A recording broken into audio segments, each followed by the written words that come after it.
Greetings on a beautiful fall day. Welcome to today's Coffee and Connect Live with Larry and Gloria Lundstrom. We're so excited to be back with you in a more normal capacity today. Now, before we get going, if you could do us the favor and just take a moment to put in the comments the city and state that you're joining us from, we just so appreciate it. We love to know who's connecting with us. So now I know that Larry and Gloria have some great true stories that they are going to share with us today. So with no further ado, Larry and Gloria, how are you doing today? We're doing great, and we're having a great month. This is beautiful weather right now, and we have a beautiful month because this is the month we celebrate our 55th wedding anniversary. Who would ever thought? Yeah, and what were you doing about 55 years ago? I was busy making wedding plans while you were still out on the road in ministry. You told me that you were planning your wedding when you were 8 years old. Oh yeah, I did. You know, I think sometimes we plan more, take more time picking out a wedding dress or planning a wedding than we do the mate. That's a serious problem right there. Unfortunately. I started at 8. Well, wonderful. So we've got a lot of things to talk about today. Yes, Marty, I'm so glad that you're here. We had a week of physical problems, and your family, you were smitten with the COVID-19 right after our last program. Yes, that night I got sick and went and got tested, and it was COVID, and my husband was so thankful that I shared it with him. And so yeah, it's true love, right? And so he ended up with it, but the rest of our family, our kids, didn't get it. And so we're just thankful. Great to feel a little bit more back to normal and back to life a little bit here. That's so good. I'm sure you're glad to be out of the quarantine, because when I talked to you the other day, you said, we're getting out. Yes, we are getting out. We have a beautiful home and a beautiful location. I loved, watching the leaves as I was just kind of sitting in the chair.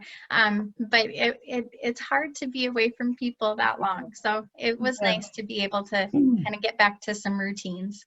Yes. Through the years, people have always asked us, they want to know some of the history of the Lundstroms. What happened? Where did we come from? Actually, I was born in Minneapolis, Minnesota. Hennepin County is where I was thinking Hennepin County as a county jail, but you weren't there, right? No, I wasn't there. But we were born about 2 years of age. My dad was having health problems, and it was right at the end of the war. And my dad was he was a machinist down in Flower City in Minneapolis, and he worked there as as a machinist for the war effort, and did a great job, but then got sick, had to move to South Dakota. And it was the old original home place, the homestead. And that was where your grandma, you moved back to your grandma's place. Yeah, went back to live with his parents. Yeah. Well, and you guess what's happening nowadays? They say that the number, because of the COVID and the loss of jobs, that they are by the hundreds or thousands moving back home. Just I do 2, 3, 4 families in one home. Yeah. And you moved back there because your grandma would spoil you. Yeah, she had pancakes. They were thin as you could almost read through them. That was the only way she knew she could get you to mind her. But they were Swedish pancakes. They were actually today what you call crepes, and they were almost black. And then she would use Caro syrup, and I drank a lot of Postum in my day. Wow. And here I grew up in Sisseton, South Dakota. My parents moved out from the West River out in Phillip area, Phillip, South Dakota. Not the end of the world, but you definitely could see it from there. And they moved there. And then when I was born in 44, and then I was born into a family with 10 brothers, 5 older and 5 younger. And they always said I'm the favorite sister. That makes me feel really special and really happy. And then when I was about 8 years old, we didn't go to church anywhere, and you didn't go to church. No, we were churchless. Yeah. You were churchless, and when you said when you were about 8 years old, your grandma wanted you to take her to church. My grandmother, there's a group of mainly ladies. I don't know there are very many men there, but it was a home church, and she wanted to go so badly. I was only 9 or 10 years old. And she would talk to her son, Benny, and Benny had a 48 Chevy Coupe. Wow. 3 on the tree. And we'd propping up pillows under that so that I could run that car, and I would take her down the road 2-3 miles to the church meeting. And at that time, would you believe, you didn't have to have a driver's license. Yeah, and you were just a kid propped up on pillows. I started out in an I'm sure you fought it. I'm sure you said, "Oh, Grandma, no, I can't do that." I started out in an 8N Ford tractor. That was the first thing I learned to drive. And Wow. Wow, Yeah. that's interesting. but I learned something after being raised on the farm for all those years. I learned after I got on the road, when you have a rancher and a farmer, you know what they call them? What do they call them? They call them franchers. Oh, yes. Yes, that's right. Franchers. A francher. A new word that came. That is interesting. So you went and visited your grandma's church. I remember you telling me, because Yeah. we were talking last night about, this is kind of, we just want to share with you kind of our upbringing, and because so many have asked, how did you get together? What was your calling? What did it involve? Where did you start? Where do you plan to end up? Well, I'm sure we plan to end up 6 foot down, but unless the Lord comes first. Yeah. But at that time, you said that there was a song that they sang at that church, Yes. and you didn't even know what it meant. I at the didn't know time, what it meant, but but it stuck in your heart. it stuck. I liked it. It was one of the few things that really went on. That you take senior citizens that at that time most of them were all senior citizens, and it was a slow process. And so if you're a 8-10-year-old kid, I mean, you got wiggles by the tongue, Oh, yes. and so it wasn't that exciting. But this one song stood out to me. All the way, I am going all the way. And that touched my heart, and I never forgot it. Isn't that something, after all those years? Yeah. That you didn't know what the song meant, but when you came to Christ, Yes. in fact, you mentioned, I think weeks ago, about when you were about 7 years or 5 years old on a swing set. Yeah. The first time you felt. I was swinging on this. We had this big tree out back and had a huge branch, about an 8-inch limb going off the side of it, with a great swing rope tied to it. And I was swinging on that swing set back and forth. And then all of a sudden, to my mind, it was almost audible. The voice came to my mind saying, "Where did you come from? How did you get here? Where are you going?" And for the first time, I started to think back to Minneapolis. I don't remember that because I was too young to remember that. But that was for the first knock at my heart's door. The Holy Spirit made a visit to me on the swing set. And he's made a visit to lots of That's people. so neat. And I was 8 years old. Yeah. When our family was invited to church. In fact, there was a Grandma Upsalt in Sisseton, South Dakota, and she has a lot of our friends they're following us on Coffee and Connect. And she would call my mom every week and invite our family to church. And my mom every week just said yes, just kind of put her off. Finally, one week my mom said they had an evangelist coming in, and she said, "Would you please come and just visit? You like the music or whatever." And so that Sunday, Mom said, "We just have to go just to please her." And that was the day that Jesus came into our hearts. And I'll never forget the preacher. I don't remember what he preached, but it was the first time I felt the presence of God. And at that moment, he said, "If you want to pray this prayer, invite Jesus into your life, come forward and kneel at this altar." Little old Gospel Tabernacle in Sisseton, South Dakota. And we knelt there. There's a family, about 8 of us at that time, gave our hearts to Christ. And since then, now our family's grown to about 150. There's several that in ministry and in worship groups. And so God has really been good. So then at 11 years of age, on a Sunday morning, in my Sunday school class, in walks this kid about, I suppose you were probably about I was 12 at the time. 12. You were probably 5'9", 6 foot close. And he walks in, and they had asked him his name, and he said Larry Lundstrom. They asked him his age, and you had to be 13 to be in the class. And he says, "I'm going on 13. And the teacher said, "And you are 12? I'm going on 13. But you are 12. I'm going on 13. He didn't want to be put in with a bunch of little kids. I never with the kids. But anyway, that's the first time I saw Larry, and that was my first memory. And so we grew up in the same youth group. We attended the youth group, and And of course, if you know Larry by now, he likes to tease. He's full of Me? energy. Yeah, yeah. He's full of it. Anyway, thank God he's happy. And so during this time, before he came to Christ, our church had brought, and I mentioned this weeks ago, but I just want to recap it for some of you who didn't know. On a Sunday morning, our pastor, B.C. Hines, asked if the congregation would take home a poster of the Lundstrom brothers, that you were in a rockabilly band, you with Lowell and Connie and different band members. Yeah. And I had no idea, even though we grew up 10 miles apart, I had no idea who they were. And so that morning, he handed out these full color posters of these Lundstroms in their Western office with sequins and tassels. And I mean, it was bright colors. I mean, it was wow. And he asked us to pray for this family, pray for this band that they would get saved.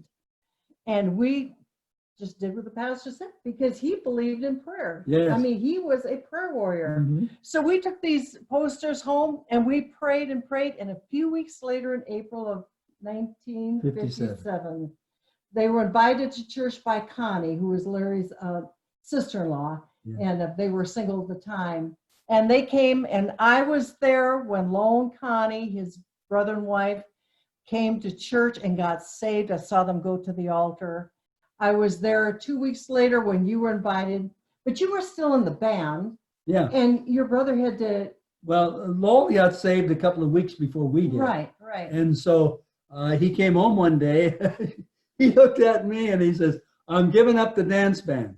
But before that, just before that, he brought you home a bass guitar. Yeah. He brought me home that would have been maybe a year or so before that. And he says, "Would you be interested in playing the bass?" And I says, "What bass?" He says, "I need a bass player for our band." And he says, I said, "I don't know anything about a bass." He says, "I'll teach you." And so I didn't know it, but he had already gone to Watertown to the music store. He had a great big doghouse bass fiddle in the back of the 57 Rambler that he had. Bright blue. And so we started going rehearsing, and finally when I was in the band. And then Lowell got saved. Yeah, then he got saved, come home, looked at me, and he says, "I've given my heart to Christ." Then he looks at me, he says, "Larry, if you die, where would you go?" Well, there was no question, no argument on that one. And he says, then he came home one night. He came home one night, and we had a stove that used to go out the chimney, so it had a the stovepipe hole in there. And I heard this argument going downstairs. Lowell arguing with my dad, telling Dad, "Come on." He says, "Dad, come all this next week. We're having a special speaker come in." And I remember my dad snapped at him and says, "If God's so great, he can meet me there the first night." Wow. That was a dare, wasn't it? That was a dare. That was poking your finger in God's eye. Anyway, so we all went to church this one night, to the tabernacle, they called it. And I remember already the enemy was working in my life, because what was happening there was I was saying, "What is the denomination of this church? I want to know that," because behind the curtains, the old devil was working on me that if it said a certain denomination, I could say, "I don't believe like these people," so I can rule out anything that was said. But so I walked up and looked at the sign on the church, and it was in repair. They were remodeling the church. I remember coming away with shoes twice the size of the fresh mud that. Because you were walking around looking for a church sign. So I was looking for a church sign so I could deny what was going to go on the inside. I love God's sense of humor. And so we went in there and sat down, and I tell you, what a deal. I had never been in a church where it was lively. Usually churches that I went to or was around only would attend them maybe at a funeral. Yeah. We didn't have any church home. Matter of fact, when my little brother Laverne died 10 days lacking a year old, we had the funeral in our own home. And I remember we didn't have any photos of him. of Laverne, not one. Mhm. So they had to take Laverne out of the casket, lay him on the couch. The only one photo that we have of Laverne is when he was dead and lying on the couch. We shot one picture. It's the only remembrance that we have of him. But we had no home church, so we couldn't go to one church or another church, and that we don't attend it. We can't expect them to open up their church to have a funeral there. So that's how we kind of ended up Yeah, there. so when you got to church and that evening, you know what? We're going to continue this, but we're going to take a little break. Marnie, are you there? I want Marnie to step in here with us. Yes, I'm right here. Yeah, oh my, we got going and we just forgot to go back to you, but I just want you to give an invite again to the people and where they can tune us in after this is over. Absolutely. So we're so excited that you're joining us. And if you are online watching right now, or even at a later time, please put in the comments the city and state that you're joining from. We just really like to know who's listening, who's connecting with us, who's hearing the stories. If you have any comments, please feel free to put them in there. Now, after today's Coffee and Connect Live, I will be posting this video as an announcement or a pin at the top of the group so you can review it at any time. Also, by the end of the day, I will have it posted to our website. You can go to www.larrylundstromministries.org. CC Live is the page or the banner that you can click on, and it will take you to all the videos. Or we'll also have a specified YouTube link that I'll put in this group. So that's how you can share it with others and also review it. Now, Gloria, we know that last week we talked about your heart ablation, and we're so excited to see you well today. You look great, beautiful as ever. And so if you want to tell us just kind of how you're doing, just to give us all an update. I'm alive. Well, it went good. It's they have been trying to correct this AFib for about 5 years now, and it just keeps getting worse. So what they decided to do was they have found out that the medicines don't work on me. They said, you're just one of those unique ones, and don't want to put in a pacemaker because we just hate to put a foreign object in your body at this point due to a lot of infections. Mm-hmm. And so they decided to go back and do an ablation, by which the last time I nearly died because we had a complication. Mm-hmm. But we went ahead with it, had a wonderful surgeon, and then they also enrolled me into a clinical trial. And there's just a few that are in that. And I have to tell you this is sweet.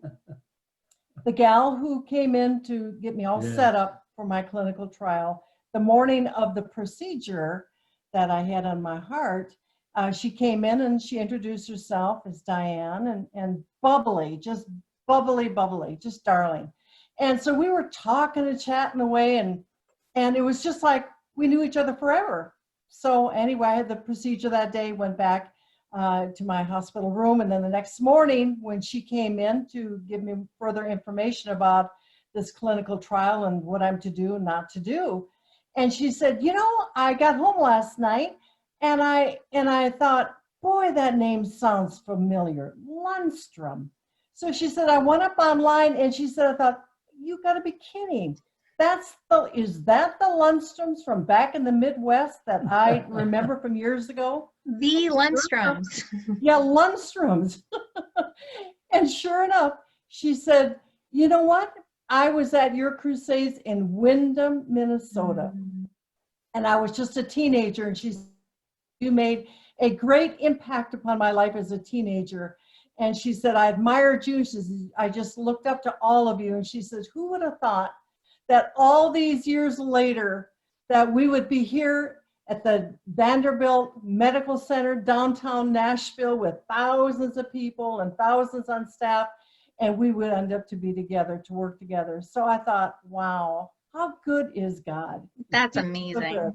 So I'm okay. I'm just, just kind of recuperating. They fill you with stuff that you don't like, but you have to take it for a while. And I want to just crawl in bed and go to sleep all day, but I can't do that. I got to keep going. or I'll get fired from my husband. Oh. So it has I to be kind of doubt it. See, I noticed, what do you got over here? You got that? Oh, did you notice that? I noticed, Oh, I've Marty. seen that someplace before. Well, this is funny. You can't. Let's see if I can lift this up. It's a little puppy dog, and this was the first gift you gave me when we were engaged. It was like they used to have all these little pins that they would get. That was a big thing back in the 60s. They called them scatter pins. And so he gave me this French poodle because he loved dogs and horses, whatever. So that was the first gift that he gave me. And I thought, well, it's been 55 years. I think I'll pull it out, put it on, see if he remembered it. Did you remember that? After I saw it, I did. Yeah, I'll bet you did. Aw. Good job, Larry. So anyway, that's good. Well, this kind of sounds like what we're talking about kind of sounds like an organ recital, Yeah. which reminds me of my dear mother. She was involved in so many Bible studies, and she led so many of them, and of course she loved them. And one day she came home from her Bible study, and I said, "Well, hi, Mom." I said, "How did it go today?" She said, "Went good." She said, "We had an organ recital," and I said, "An organ recital? Did you go up to the Grace Lutheran Church, or what was that all about?" No, Missy. We had an organ recital. We got talking, and everybody was talking about their gallbladders and their liver and their diabetes and their heart and their lumbago. And so anyway, she called it an organ recital. So now I'm through with the organ recital. Okay. Now we're going to get back to Larry and I. We're going to be sharing from that point on. That night at the church, Mhm. your family responded, what an honor to think Yeah. that we've been together since we're 11 years old. Yeah. We've been together since I was born again. Yes, that's right. That's right. Seriously. So we were in the same youth group. We had a wonderful pastor that was evangelistic, Daryl Whartonby, and Yeah. Brother Hines, and we had Naltamar. We had so many that left the impact Yes. on our lives. And when we got saved, what's the scripture this morning we were talking about? Many are called, but few are chosen. And I said to Larry, I says, you know what? I thank God that we were both called and we were both chosen. Now, let me get this straight. Seriously, you were called the very night you gave your heart to Christ. I knew it. When I knelt at the altar, an experience has to explain it. When I knelt and prayed the sinner's prayer as a little girl, when I got through praying, there was just this, I just knew I was going to be in ministry. I didn't even know what it really was, but I looked over to the right and I saw who was over the piano. At that time, it was the Wagners that were pastoring. And so Don Wagner and his wife and his children were on the front pew. And I thought, oh, that's ministry. I guess that's what I'll do someday. And so I just knew it was called to ministry. Mm-hmm. And the night that I found the Lord as my Savior, it was just like, you couldn't explain it, but today we can. It was just like a virtual world opened up. All of a sudden, the values of any values that you had, I remember my aunt coming in talking to me, what would you like to be in life? Would you like to be a carpenter? Would you like this? Would you like that? All of a sudden, there is no question. The value system, why would you live for anything that the Bible says, the main turnaround scripture in your value system is the one that says, what shall it profit a man if he gains the whole world and he loses his own soul? That is the part that goes on and on. There's an eternal part as well as a temporary part. Yes. And we had those pastors that were evangelistic. When we came together as a youth group, there was a purpose. We were on every street in town doing with a big old bull fiddle. And now I look back and that'd be kind of an attraction to have a big old bass fiddle on Main Street. And we went different towns all around. All around. And he told us, this is what we do. This is what we do. This is who we are. We're soul winners, evangelism. Yeah. So that was so burned in us from the time we were 11 and 12 that, we lived our life at the church because we were preparing ourselves for what the plan that God had for our lives. So you graduated in 61. Yep. And you left on the road. Yes, I left on the road one day after I graduated. Lowell graduated the day after I did out of North Central Bible College in Minneapolis. I graduated from high school the day before that. And so the following day, we got kind of, as the eagle would get kicked out of its nest, my brother woke up to a call. He says, a preacher, very almost angry at the other end of the line, "Where were you last night?" And Lowell said, we're here in South Dakota. He says, "You were booked with me to be in service." Oops. And so Oops. the next day, we're in that 57 Rambler, and we're heading down the road. We got kicked out of the nest. And then the first night that I had, This is good. A good way to start your ministry. First of all, you missed the first appointment. yeah, right. Secondly, Then I get there and I had problems with the dust of the field, so I had boils all over. I had boils in my arm, but this time I had a boil on my kneecap. And if you ever had a boil, you know about 6 or 8 inches down from the boil, whatever direction you want to go, it's so painful you can't hardly touch it. And when they introduced us that night, they says, "And here's the Lundstroms."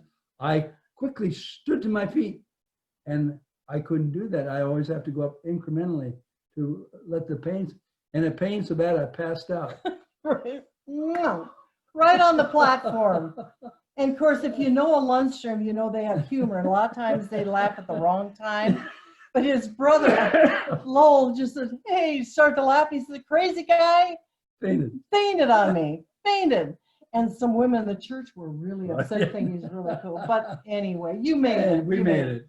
Then the following year, I graduated from high school in '62. And then I went on to Trinity Bible School, which was Hub City Bible Institute at that time in Aberdeen, South Dakota. And I spent a year and a half there preparing for ministry. And in the meantime, we had been kind of rivals. We've been kind of rivals growing up. If you know him, I married him because, I thought he stopped teasing me, but it didn't stop that. But anyway, so we were kind of rivals. But anyway, one night after he came home you came home off a tour. And it was a Sunday morning. You were home only every 6 months or so. Yeah. And we were in front of the church, and Lowell was in the little Rambler, and I was out in front of the church, and he hollered, and he said, "Hey, Brooks, come here." That was my maiden name. I came over, and he says, "Gloria."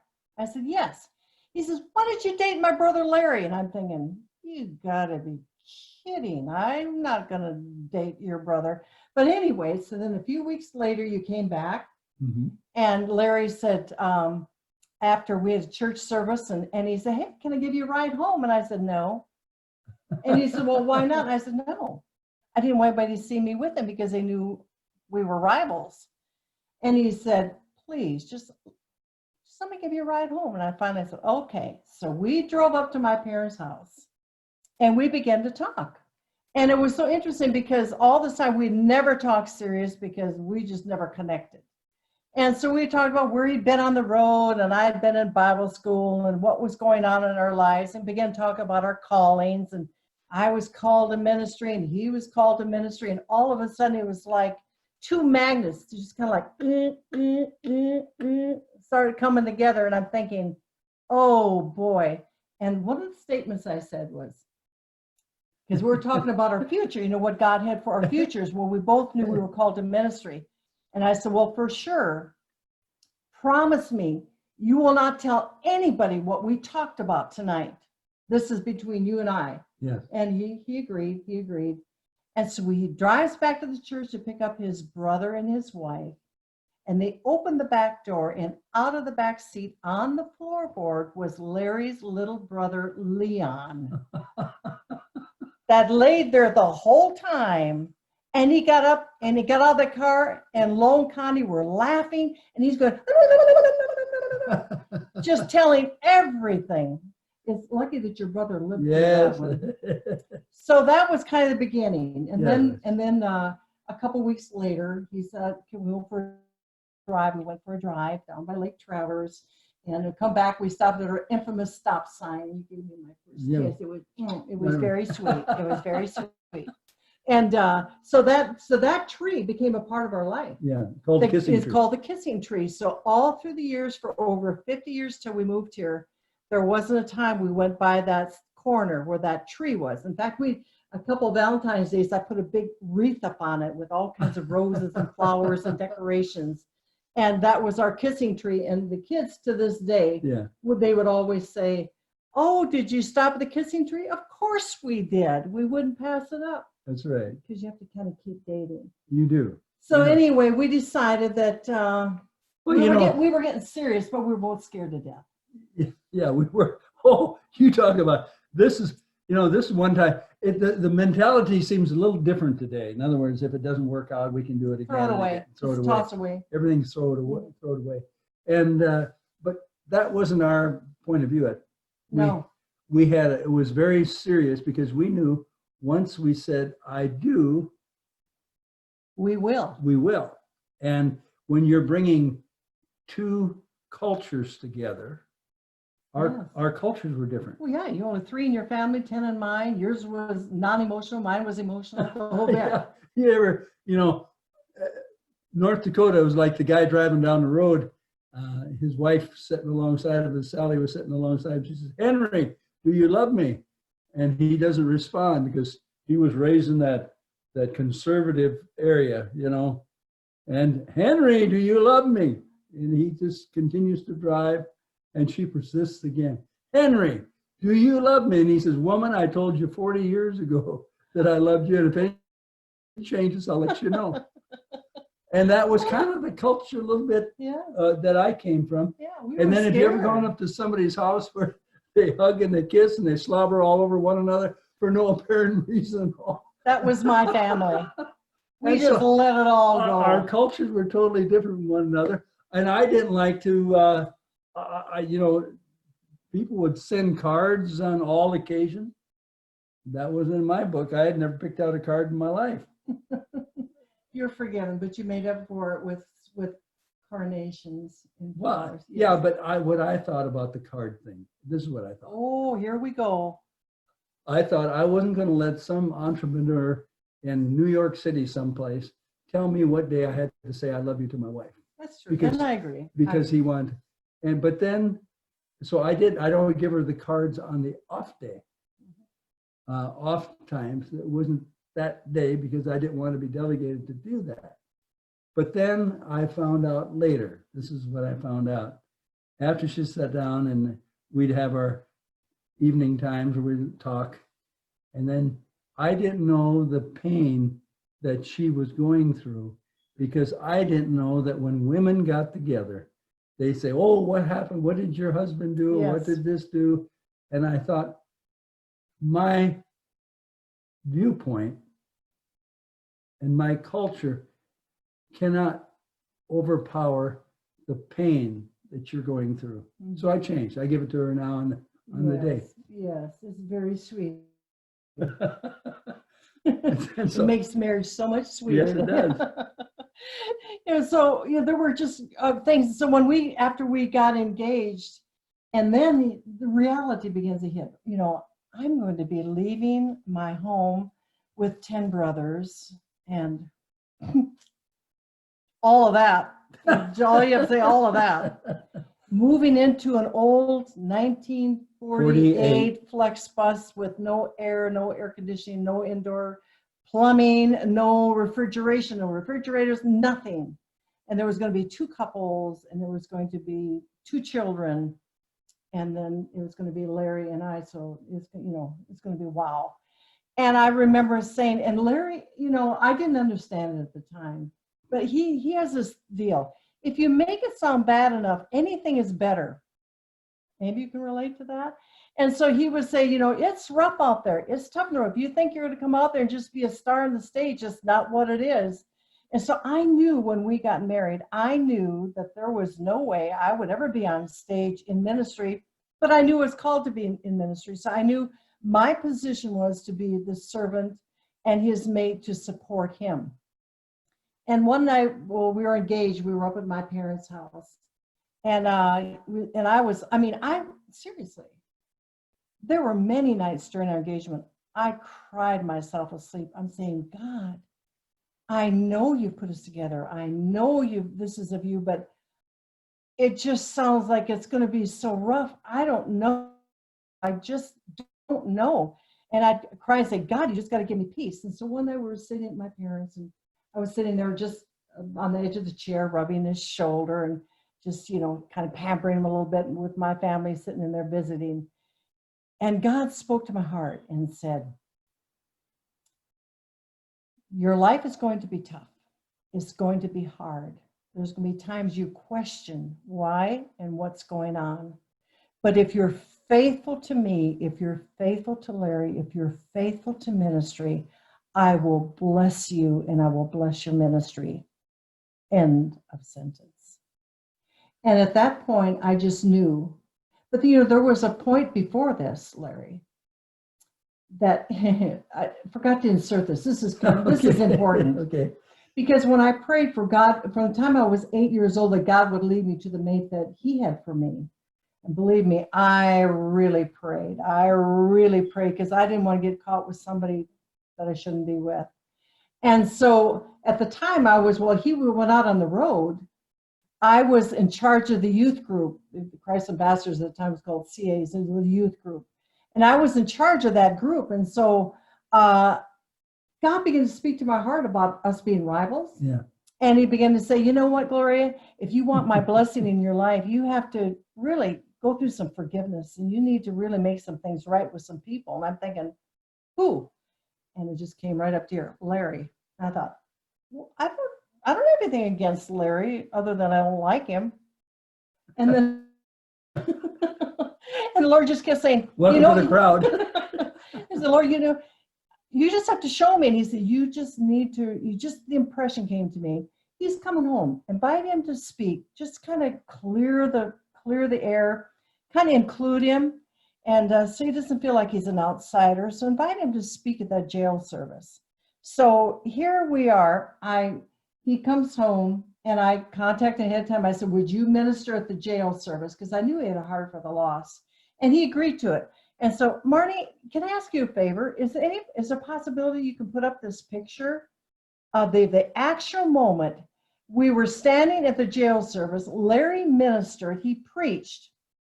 And as he preached, and this is the actual photo, I had his camera, I took this picture, and as I was snapped the picture, God spoke to my heart and said, this is the one I have for you. That was the actual moment it happened. And when I look at that photo and I say, wow, God, you gave him that passion that day people gave their hearts to Christ. That day you sealed my commitment to Larry, knowing that you had picked my mate, I did not do that. And so that was the beginning of our ministry together. Thank you, Marnie. And so that meant a lot. Meant a lot. Well, we knew then we were building on solid ground. Yes. Even though we knew it was going to be tough. Yeah. Has it been tough? It's been tough. We cannot lie. We've had absolutely marvelous times together. I mean, thousands. But have there been valleys? Oh, yeah. There have been a lot of valleys. There's been a lot of hurt. There's been a lot of pain. There's been a lot of disappointment. There's been health issues. There's been relationship problems outside of family. But if you know Jesus Christ, he is there. Like I said to Larry last night, talking about somebody who's going through a real battle in their life. And I said, You know what? That old song, what peace we often. What peace we often forfeit, simply because we do not take it to the Lord in prayer. Needless pain we bear. And so many, and maybe you're out there today, there's pain. There's, now with this COVID, now with the loss of jobs, and the rioting and the sickness and the fires and the loss of loved ones and not being able to see your loved ones, all of this, I don't even know how you could do it without the Lord. I honestly don't, because there are times it's hard with the Lord, but I know that my confidence is in him. And we decided at that moment, Larry said to me, he kind of tested me all the way through our engagement to make sure I was not going to marry him to be up on a stage or to be on television or to be on radio or to be on books or to be on record albums, He wanted to make sure I was marrying him for the right reason. Whew, what a ride. But with that, God has sustained us. I can think keys to our relationship is staying close. We keep Oh, yeah. dating. Date every day. Yeah, we call it a date. We call it a date. Yeah. And our kids have always called Yeah. it a date. And And to this day, they're in their 50s and 40s, and they'll say, "Are you and Dad on your date? Did I interrupt you?" And we always want them to know, and in our relationships, and you with your relationships, that your relationship requires intimacy. It requires communication, and it requires praying together.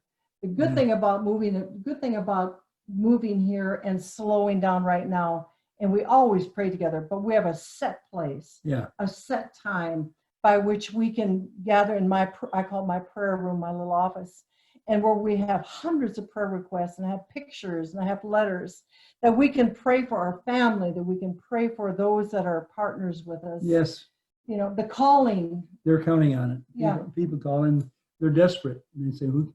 And there's some people that, that they count on us because we've known them for 50 years. Mm-hmm. And if they get into a situation, they call us and we visit with them and we pray with them, and we do that type of thing too. Yes. We've always said the most precious thing next to God and our family is our calling. Yes. And one reason why we moved to Tennessee was to be here close to our family. And only God knew what everything was going to be coming up. In Romans 11, I think it says, God's gifts and his callings are without repentance. That he never takes us back. That calling is on your life forever. And so I always like humor. Really? Yeah, it's like the guy that he told me one day, he says, "My folks are iron and steel workers." He says, "My mom irons and my dad steel." We gotta have fun. Gotta have fun. Well, that has opened more doors for you. And I was talking with a lady on it was a deal on a cancellation of a photo deal or something. I had to work it out with her on that. It was going to go on charging month after month, and I said, "No, I don't want that one time." And I joked her for a few minutes, and then I turned it around and I said, "Hey," I said, "where do you go to church?" And then I started explaining. I said, "Well, simple gospel." Simple gospel. I said, "Well, if I talk to you for a couple of minutes, will I get you in trouble at your work?" "Oh, no." And a few minutes later, I was able to pray the prayer with her over the phone, and she came into relationship with Christ. And that's what it's all about. That's what it's all about. Yeah. And the business lady yesterday that's way up in the law deal, enabled to just to witness to these people, Yes. love on them. Yeah. And so many people are they get so offended that today you have to be so careful, but God has given you that gift to just love. So we're just so happy that we've been together today. This has been great. Hey, next week, we're going to continue the story of Larry and Gloria and this 55 years together. Wow, what a ride. And so be sure and tune in next Wednesday. We are going to have something very, very special. We're going to have some special guests we'll tell about in a couple days online. So follow us. Be sure and follow us and follow Marnie. You want to just again tell them, and be sure pray for us. Continued prayer, healing, recovery, and we're praying for you. We love you. It's been a great day. It's been wonderful. Yes, we just look forward to this. Marnie, do you want to tell them again? Absolutely. All right, so you can, sorry, excuse me, so a little COVID leftover evidently, but you can review this as a pinned announcement at the top of the group, or you can go to www.larrylundstromministries.org, click on the CC Live big banner photo that is on the front page, and it will take you to all the videos that we have, and today's will come up probably this afternoon, or a YouTube link that's specifically for this video, which I will post in the comments. So that's how you can review this at a later time. Thank you. If you have a question that we might take a few minutes next week to answer a few questions. You have a question about our family, our ministry, our marriage. Yes. We'll be really daring and listen to you, and we'll answer a few of those. So, or where you've met us, or whatever, what you remember. So please keep in contact. We love you. Have a great week. Bye-bye.